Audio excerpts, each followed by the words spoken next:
Supulveda-Birchit, and then Alicia Truelove.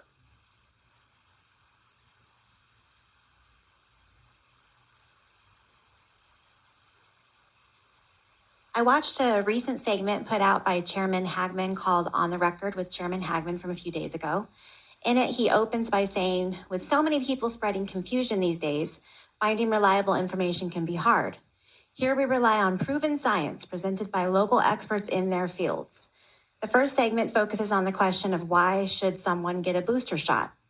The video then goes into Dr. Michael Secura, who states the COVID vaccine has been effective in keeping our community safe by protecting ourselves and others. I won't quote the whole clip, but he also states it's also very protective at protecting yourself against the variants like Delta and Omicron. I realize public health in general has been stating that the COVID vaccine is effective in reducing transmission and that if you get the vaccine, you won't get COVID. But now the tide has turned. And although myself and others like me have come before you and presented the facts, reiterating over and over again since March 2021 that the COVID vaccines do not stop you from getting or transmitting COVID, now many in public health are coming out and admitting as much. As far as purveyors for misinformation and those spreading confusion, I leave that to you to look at the constant stream of misinformation that has come out of those who have said they are relying on the proven science.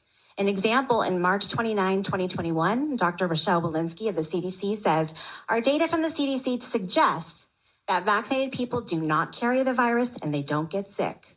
President Biden on May 13, 2021 said fully vaccinated people are at a very, very low risk of getting COVID-19. Therefore, if you've been fully vaccinated, you no longer need to wear a mask.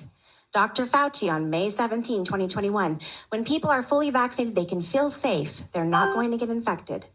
During the Delta surge, Dr. Rochelle Walensky stated August 6, 2021, what they, meaning the COVID vaccines, can't do anymore is prevent transmission. This was the beginning of the public health media punditry walking back their former false assertions. And so far in 2022, there have been a nonstop barrage of confessing the shortcomings of the COVID vaccination program. If the COVID vaccines cannot prevent transmission, and if people who get vaccinated are getting and spreading COVID, how is a COVID vaccine mandate warranted at all?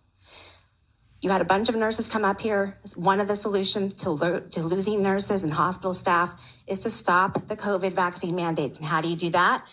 You request that we put a stop to the mandate, to the state of emergency at the state level, which I spoke about previously, asking you to stop the local COVID emergency.